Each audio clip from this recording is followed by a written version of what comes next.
Queridos irmãos e irmãs, saúdo a todos com a paz do Senhor Jesus. Quero convidá-los a abrir a palavra de Deus em Romanos capítulo 8, do verso 31 até o verso 39. Estamos terminando hoje à noite a exposição do capítulo 8 e a primeira grande parte da carta aos Romanos. Romanos capítulo 8, de 31 a 39. Nossa saudação a todos os irmãos e irmãs que estão conosco nessa noite, aqueles que nos seguem pela internet, pela transmissão no Facebook também. Queira Deus abençoar esse culto para a sua glória, para o crescimento do seu povo. Ouçamos a leitura do verso 31 a 39 de Romanos 8. Que diremos, pois, à vista dessas coisas? Se Deus é por nós, quem será contra nós? Aquele que não poupou o seu próprio filho, antes por todos nós o entregou, porventura não nos dará graciosamente com ele todas as coisas? Quem tentará acusação contra os eleitos de Deus? É Deus quem os justifica. Quem os condenará? É Cristo Jesus quem morreu, ou, antes, quem ressuscitou, o qual está à direita de Deus e também intercede por nós. Quem nos separará do amor de Cristo? Será tribulação, ou angústia, ou perseguição, ou fome, ou nudez, ou perigo, ou espada? Como está escrito, por amor de ti somos entregues à morte o dia todo. Fomos considerados como ovelhas para o matadouro. Em todas estas coisas, porém, somos mais que vencedores por meio daquele que nos amou. Porque eu estou bem certo de que nem a morte, nem a vida, nem os anjos, nem os principados, nem as coisas do presente, nem do porvir, nem os poderes, nem a altura, nem a profundidade, nem qualquer outra criatura poderá separar-nos do amor de Deus que está em Cristo Jesus, nosso Senhor. Até aqui a leitura da palavra de Deus. Busquemos a presença do Senhor, irmãos, em oração, por iluminação e compreensão. Estamos diante, Senhor, da Tua revelação escrita e pedimos, portanto, que o mesmo Espírito que a inspirou ilumine os olhos do nosso entendimento, para que vejamos as Suas maravilhas, as verdades aqui reveladas, e não somente isso, que inclines o nosso coração à obediência. Oramos por conforto, instrução, repreensão, educação, encorajamento, conversão, santificação, tudo de acordo com a necessidade de todos nós, que Tu conheces tão bem. É o que nós te pedimos essa noite, em nome de Jesus. Amém. Queridos, nós chegamos ao final do capítulo 8. Quando iniciamos esse capítulo, nós lembramos aos irmãos que o ponto do apóstolo Paulo aqui era assegurar os cristãos a respeito da sua redenção final, sobre a qual Paulo vem tratando desde o capítulo 1, ou seja, o capítulo 8 é um capítulo que tem como ponto central a segurança que nós podemos ter da nossa redenção em Cristo Jesus, que o Deus que começou a boa obra em nós, Ele haverá de terminá-la conforme Ele prometeu. Paulo, em particular, desenvolve esse ponto, mostrando o que o Espírito de Deus faz por nós. No início do capítulo 8, ele fala como pelo Espírito a justiça de Deus é aplicada a nós, a justiça de Cristo é aplicada a nós.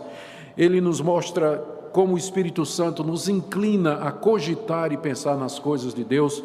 Ele fala como o Espírito Santo que habita em nós nos capacita a vencer a carne e o pecado e testifica ao nosso espírito que nós somos filhos de Deus, e termina falando que o Espírito Santo intercede por nós com gemidos inexprimíveis. Então, todas estas ações e atitudes do Espírito Santo têm como objetivo assegurar-nos da redenção, assegurar-nos da promessa de Deus, de que Ele haverá de levar a bom termo tudo aquilo que Ele nos garante na Sua palavra, selada com o sangue precioso do Seu Filho na cruz do Calvário. Agora, Paulo termina esse capítulo escrevendo essa que é uma das passagens mais sublimes, gloriosas, confortantes e tranquilizadoras de toda a Escritura. Lendo os comentaristas, me preparando para falar essa noite, eu fiquei muito tranquilo que todos eles estavam quase todos eles estavam sentindo a mesma coisa que eu estava sentindo diante desse texto, desse tamanho.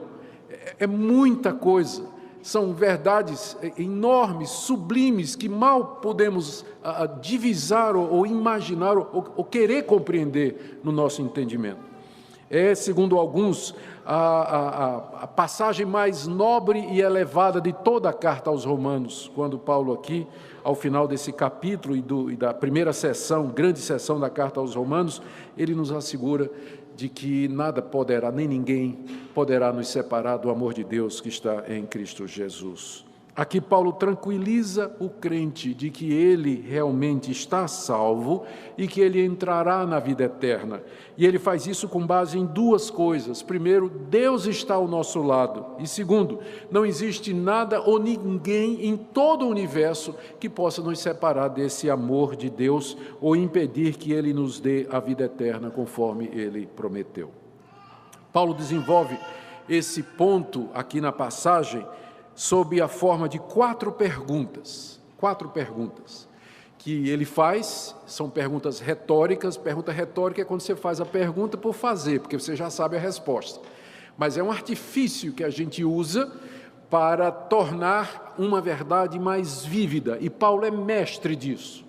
As suas cartas contêm muitos apelos e usos de estilos e argumentos que são retóricos, em que ele procura dessa forma cativar a imaginação do leitor e transformar o ouvido em olho, de forma que a pessoa está como que vendo Paulo ali descrevendo aquelas coisas grandiosas. Aqui então ele faz essas perguntas com o objetivo de engajar a atenção do leitor, porque nós todos queremos saber as respostas para as questões que ele levanta aqui e que estão todas relacionadas com essa segurança que Deus nos dá na pessoa de Cristo Jesus.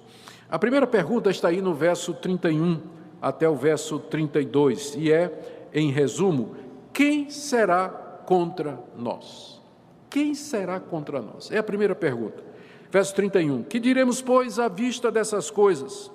Se Deus é por nós, quem será contra nós?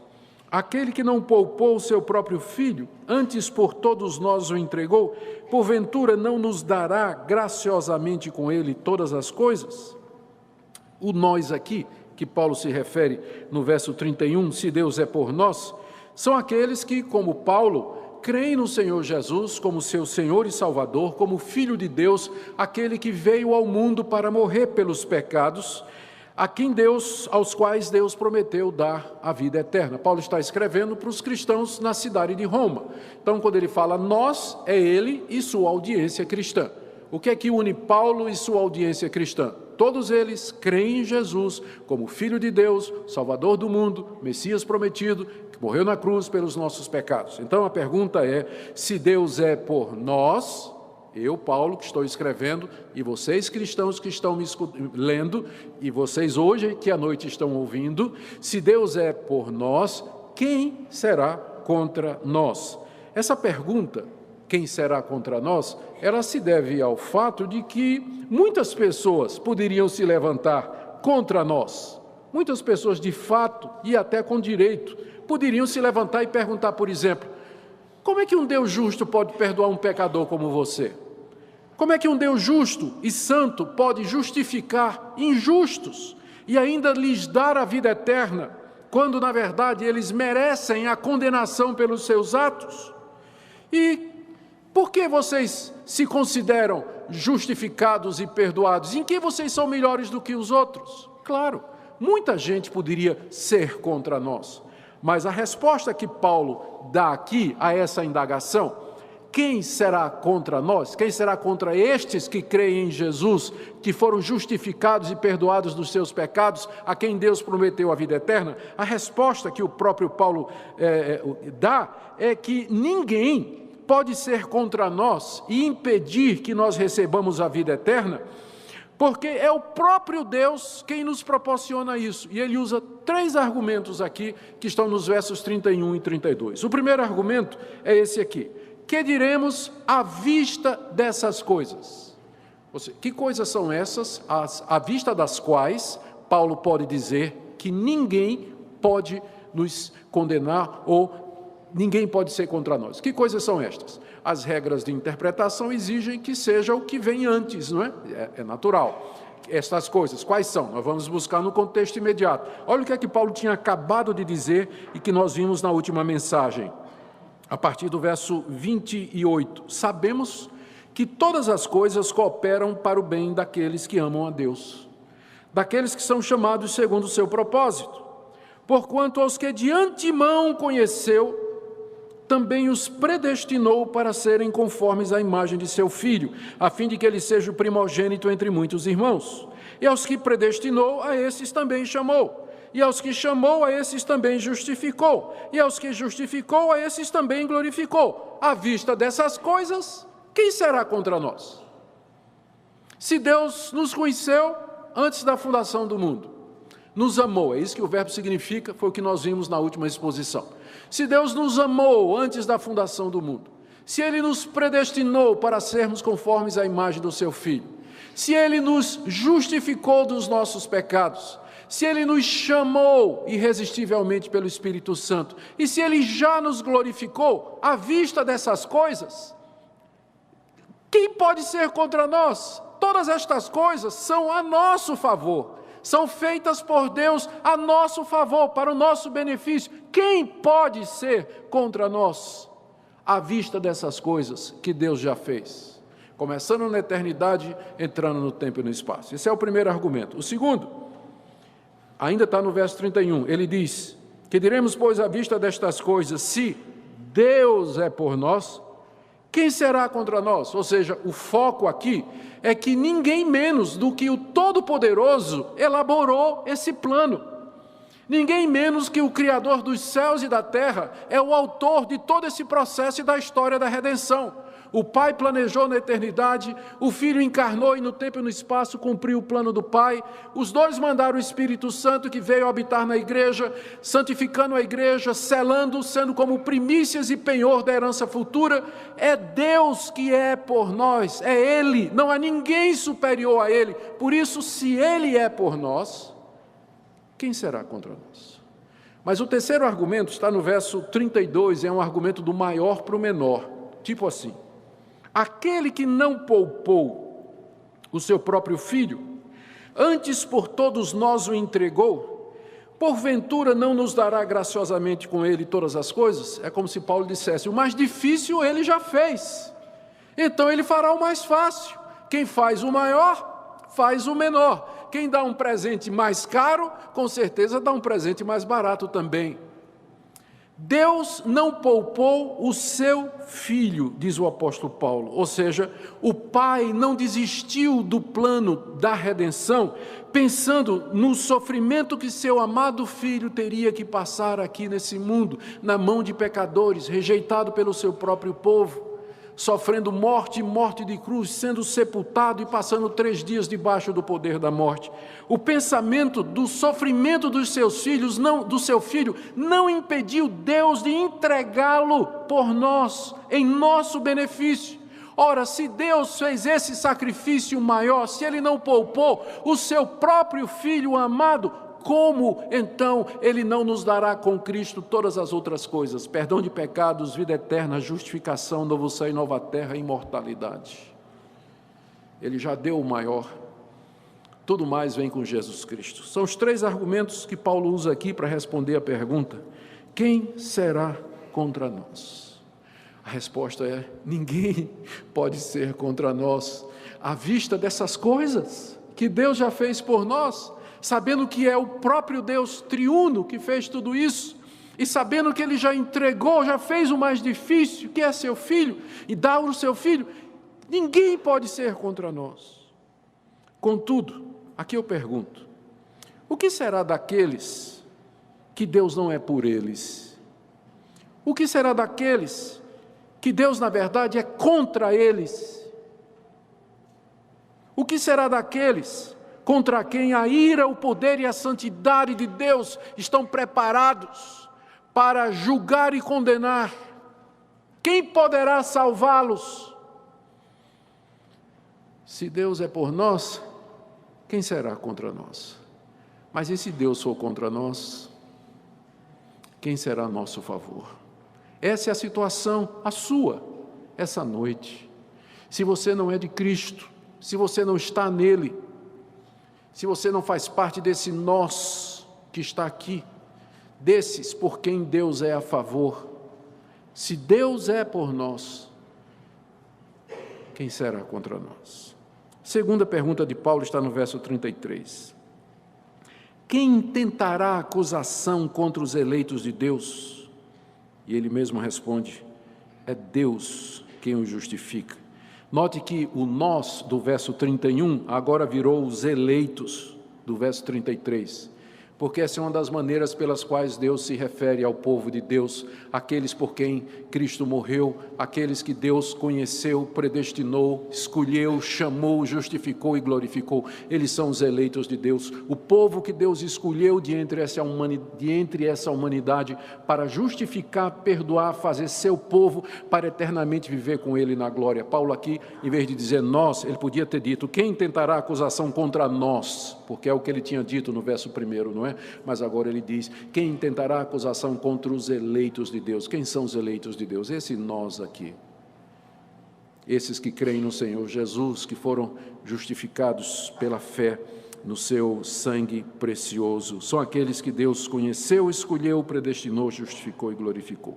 Agora, quando Paulo diz assim, quem tentará acusação contra os escolhidos de Deus, não é porque não exista acusação contra eles, porque existe e é muito. Nós podíamos começar conversando com o teu vizinho, ou então perguntando à tua mulher, os teus colegas de trabalho, ou lá na sua escola. Claro que tem acusação contra você, sempre vai ter acusação contra você, não falta acusação de idolatria, incredulidade, blasfêmia, escárnio, desobediência, desrespeito, hipocrisia, ódio, raiva, violência, agressão, embriaguez, adultério, fornicação, prostituição, impureza, mentira, roubo, falsidade ideológica, falta de perdão, cobiça, maus pensamentos, inveja, blasfêmia e maledicência. Eu estou apenas resumindo a lista que Paulo dá em Romanos 1 e em Romanos 2.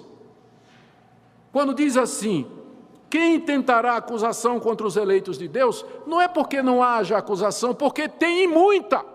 Você sabe disso, a sua consciência sabe disso. Mas a razão pela qual ninguém vai intentar acusação contra os eleitos de Deus não é porque eles não, de fato, mereçam ser acusados, mas a resposta está no final do verso 33, porque é o próprio Deus quem os justifica. É o próprio Deus diante de quem essas acusações são feitas, que justifica os seus eleitos. Esse Deus contra quem eles pecaram e diante de quem podem ser acusados, esse Deus os justificou de todas as suas acusações. Deus lhes atribuiu uma justiça tão perfeita que nenhum homem ou anjo ou demônio pode encontrar qualquer falha, a ponto de que no dia do juízo não haverá absolutamente nada que possa ser levantado contra os eleitos de Deus. Não é que não haja, não é que eles nunca cometeram nada errado, mas é que Deus os cobriu com a justiça tão perfeita, que é a justiça do seu Filho, que ninguém pode intentar acusação contra eles, porque eles estão em Cristo e, portanto, plenamente justificados. É o próprio Deus quem os justifica. Por isso, ninguém mais pode tentar acusar os eleitos de Deus, os que creem em Cristo Jesus, de qualquer dos pecados que um dia eles cometeram nessa vida. E é por isso que eles podem ter certeza da vida eterna. A minha certeza de vida eterna não está baseada na minha santidade, na minha inocência ou na minha pureza, que certamente não existem, mas está baseado no fato de que Deus me faz justo em Cristo Jesus, de forma que nenhuma acusação contra mim prevalecerá, porque é Ele quem me justifica mediante Jesus Cristo. Por esse motivo, eu disse, nós podemos ter certeza da vida eterna. Contudo, os que não creem em Cristo Jesus, os que estão em estado de rebelião e de incredulidade, eles estão debaixo de todas essas acusações, que vêm contra todos os pecados que eles já cometeram um dia na sua vida, e um dia eles vão ter que responder por todos eles. Que terrível estado do pecador impenitente, rebelde, incrédulo, que não se curva diante de Deus, não se humilha e não se rende sem condições diante do Senhor e Salvador. Essa pergunta, quem intentará acusação contra os eleitos de Deus? A resposta é ninguém, porque é Deus quem os justifica. Mas se feita com relação ao incrédulo, quem intentará acusação contra os incrédulos? A resposta é todo mundo, inclusive o próprio Deus. Terceira pergunta de Paulo é basicamente uma continuação ou extensão dessa mesma do verso 33, está no verso 34. Ele pergunta no verso 33, quem intentará acusação contra os eleitos de Deus? É Deus quem os justifica. Portanto, verso 34, quem os condenará? Não somente eles não podem levantar a acusação, como também não podem condenar. Não é que nós não mereçamos ser condenados, não é que não haja razão de sermos condenados. Os homens teriam razão de se levantar e nos condenar, porque nós pecamos contra eles, nós pecamos contra o nome deles, nós cobiçamos as coisas que eles têm, cobiçamos a mulher que ele tem, o marido que eles têm, cobiçamos os seus carros, os seus apartamentos, os seus empregos, a sua situação financeira, os seus dons, os seus talentos. Há coisas no nosso coração que Deus conhece muito bem. Os homens poderiam se levantar e nos condenar. Os anjos poderiam se levantar e nos condenar, porque enquanto feitos menores do que nós em glória e honra, fomos feitos à imagem e semelhança de Deus, nós viramos as costas para Deus. E os anjos contemplam o mistério da redenção, pasmos e maravilhados que Deus tenha misericórdia dos filhos de Abraão e não socorre aos anjos. Os demônios poderiam se levantar e nos condenar, porque quantas vezes fomos cupinchas e cúmplices deles, no pecado, caímos em tentação, seguimos a orientação dos demônios, a tentação do diabo em nosso coração. A criação toda poderia nos condenar, porque por conta dos nossos pecados, do pecado dos nossos primeiros pais, toda a criação foi trazida debaixo do cativeiro da corrupção, como Paulo diz aqui no capítulo 8.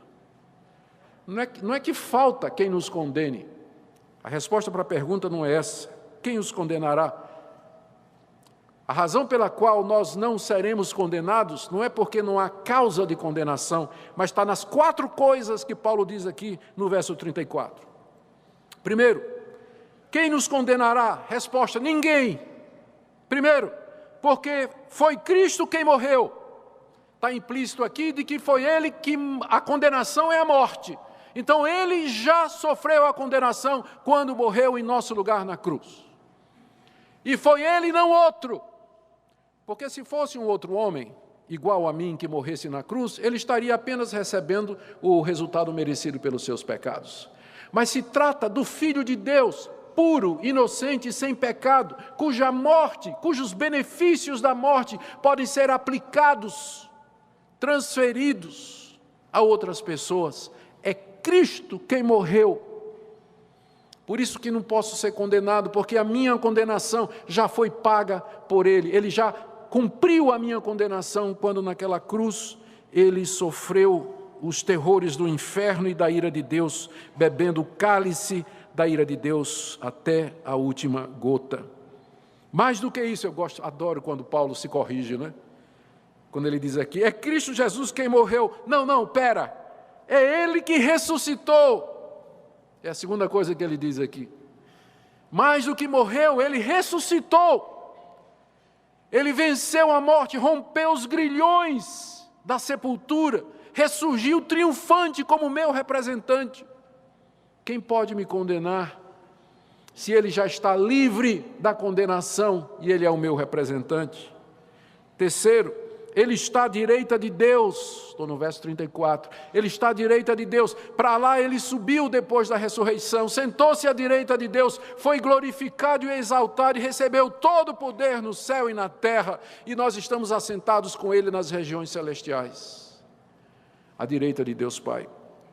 E por último, diz Paulo, que também, como se não bastasse, não é? E também, além dessas coisas, também Ele intercede por nós. Interceder significa pedir alguma coisa em favor de outra, alguém em favor de outra. Ele intercede pelos seus escolhidos, diariamente, constantemente, diariamente. Pai, Augustus caiu, Augustus não tem jeito, Augustus é um miserável pecador, mas fui eu quem morri por ordem do Senhor. Não, eu que ressuscitei pelo teu poder, fui exaltado como representante dele. Perdoa-o, levanta-o, sustenta-o, não permita que ele seja tentado mais do que ele possa suportar, como um dia eu intercedi por Pedro, eu intercedo agora por ele e por todos aqueles que são meus. Diante disso, queridos, diante de tal sumo sacerdote, intercessor, representante, justificador e defensor, quem nos condenará? Quem poderá nos condenar diante da obra completa e perfeita de Cristo Jesus? Entretanto, o que será daqueles por quem Cristo não morreu, por quem Ele não ressuscitou, que não representa a direita do Deus Pai e por quem Ele não intercede? O que será de você sem Cristo? Com todos os seus pecados, toda a sua culpa, toda a condenação que lhe aguarda com justiça por causa de todas as desobediências cometidas. Quarta pergunta e última: quem vai nos separar do amor de Cristo? A resposta é bem mais longa aqui, porque essa quarta pergunta resume as outras três.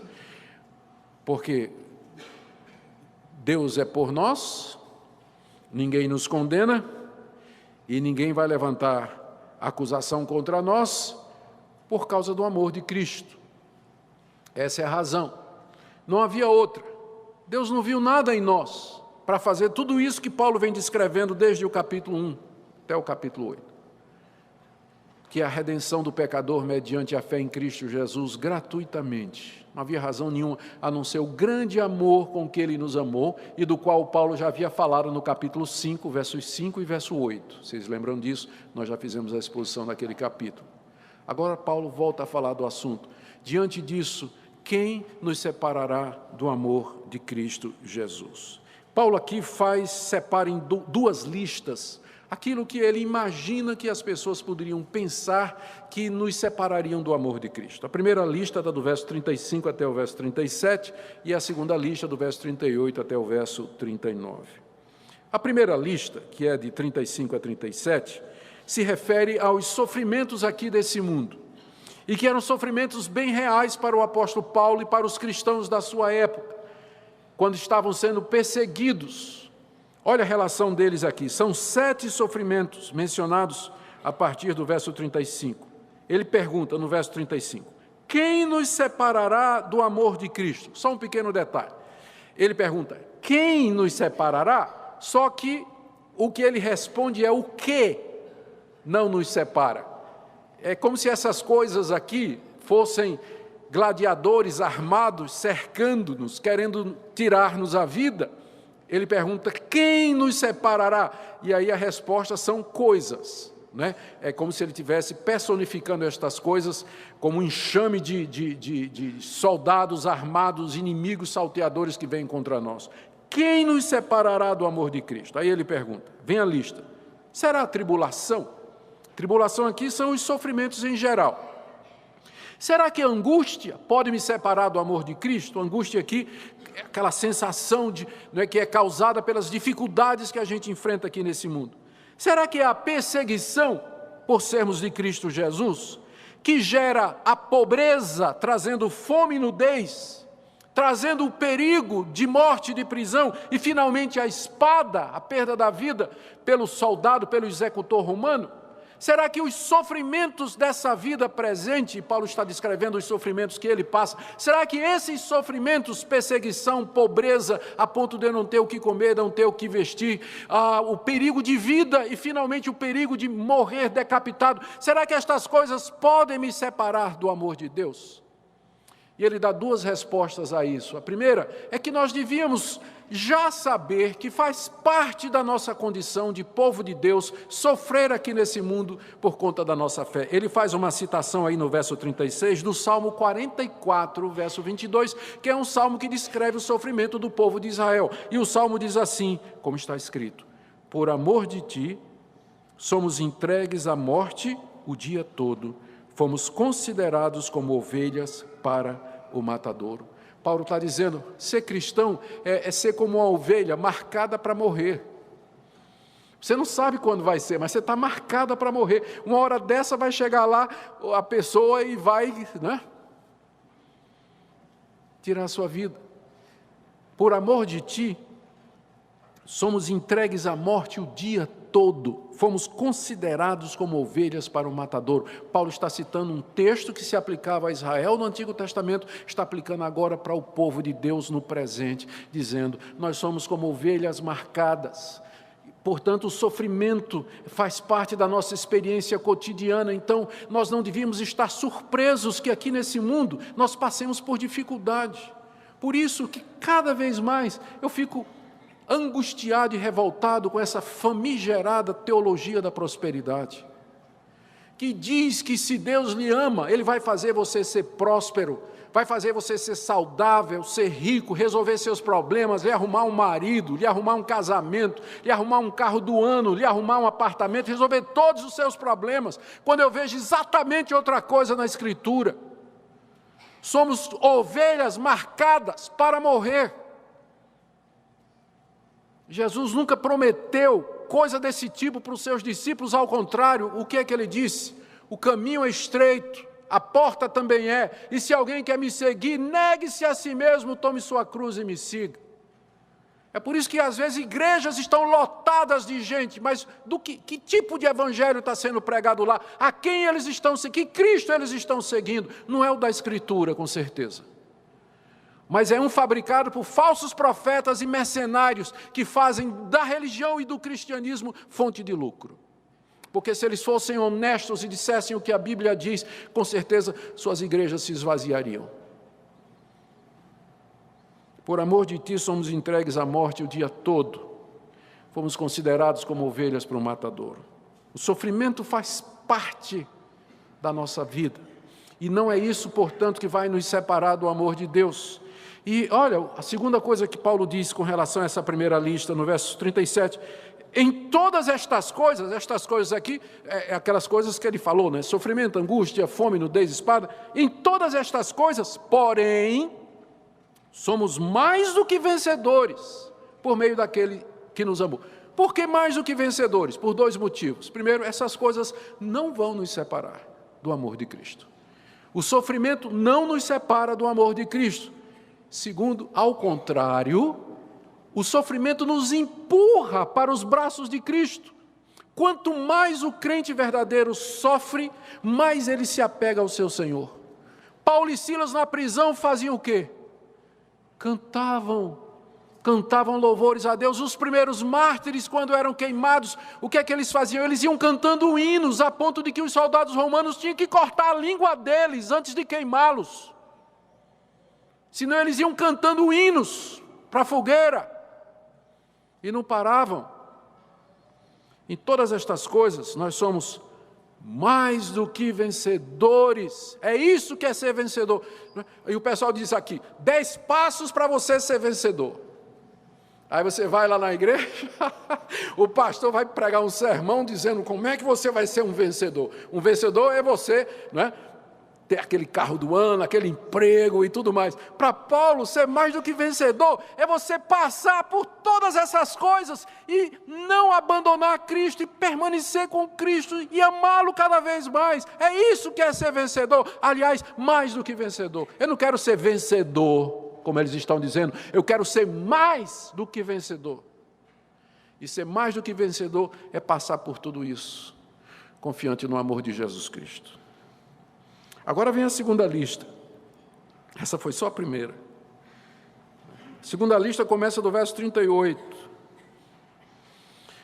quando ele diz 10 coisas, continuando, começando no verso 38. Estou bem certo de que nem morte, vida, anjos, principados, coisas do presente, do porvir, poderes, altura, profundidade, nem qualquer outra criatura poderá separar-nos do amor de Deus que está em Cristo Jesus, nosso Senhor. Aqui nesse segundo bloco, Paulo lista os poderes desse mundo, visíveis e invisíveis, presentes e futuros. A morte não pode nos separar do amor de Cristo, e nem a vida com seus atrativos, prazeres e deleites. Nem os anjos criados por Deus, na verdade, eles ministram em nosso favor. Nem os principados, que são os poderes humanos. Talvez Paulo estivesse pensando no Império Romano aqui.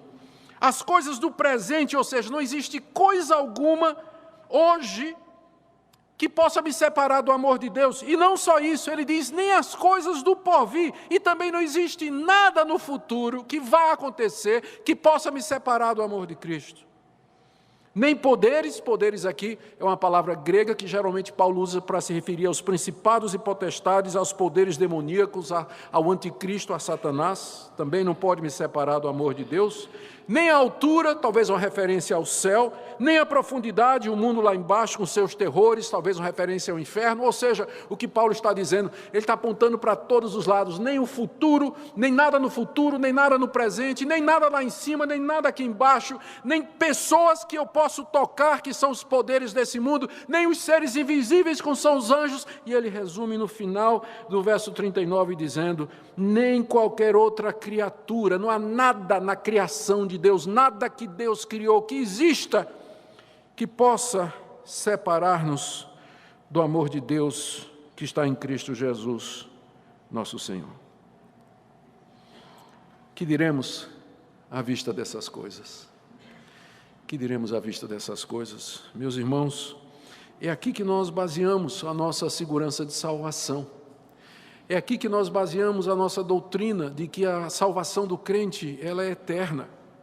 Ela não pode ser perdida, porque ela é feita por Deus, é garantida por Deus. Estão aqui todos os argumentos. Eu não conheço uma outra passagem da Bíblia que tenha mais argumentos sólidos e convincentes, que nos assegurem de que a nossa salvação ela é perfeita, ela é eterna. Uma vez amados de Deus, uma vez Cristo morreu por nós, que o Santo Espírito habita em nós, nada, ninguém pode impedir que Deus leve até o final aquilo que Ele disse que ia fazer, ter um povo para si, um povo a quem Ele vai dar a vida eterna, com quem Ele vai habitar no novo céu e na nova terra. É nisso que nós temos a nossa segurança. A minha certeza de salvação não é em nada que eu sou, que faço, mas é em quem Deus é e o que Ele fez. Eu espero que nessa noite você tenha essa certeza e você tenha essa segurança. Você diz assim, pastor, como é que eu faço para saber? Eu entendi, mas eu não tenho muita certeza. Se você olhar para dentro do coração, você não vai encontrar a certeza de salvação lá, porque o nosso coração é corrompido, ele é obscuro, nós somos subjetivos, mas se você olhar para a cruz de Cristo Jesus, que é a demonstração maior do amor de Deus, ali você vai encontrar a certeza do amor de Deus por você. Olhe para Cristo, creia nele, renda-se incondicionalmente a Ele, entregue-se a Ele e diga, Tu és o meu Senhor, o meu Salvador, renuncio a tudo, a qualquer coisa, a toda essa lista aqui, eu renuncio a tudo isso para ser Teu e somente Teu, agora por toda a eternidade. Que Deus lhe conceda a graça nessa noite, para que você saia daqui louvando e regozijando se regozijando nesse Deus. Se você se sente longe de Deus, ou culpado, ou com seu coração transbordando de angústia e de dúvidas e de dificuldades, ainda assim o caminho é o mesmo. Venha ao Senhor Jesus, creia nesse Evangelho. Esse é o Evangelho que salva, esse é o Evangelho que vem de Deus, esse é o Evangelho apropriado para pecadores como vocês e como eu. Creia nele nessa noite e que Deus aplique essa palavra em nossos corações. Amém. Oremos. Ó Deus, que diremos à vista destas coisas? Se Tu és por nós, quem será contra nós? Quem poderá nos separar do Teu amor em Cristo Jesus? Eu quero interceder nessa noite pelos que aqui estão, Senhor, e que ainda não têm certeza, e que ainda não encontraram paz no seu coração, que ainda estão debaixo da culpa, estão debaixo da condenação dos seus atos. Ó Senhor, que a tua luz brilhe nessa noite, que o teu grande amor seja estendido a todos que aqui se encontram, que nós nos regozijemos na tua graça, no teu perdão que alcança o pior pecador. Consola o teu povo nessa noite com as consolações da tua palavra pelo Espírito Santo. E quando vamos participar da ceia agora, Senhor, sela esta palavra através da ceia do Senhor em nossos corações. Alimenta-nos do nosso Salvador. Alimenta-nos espiritualmente. Em nome de Jesus. Amém.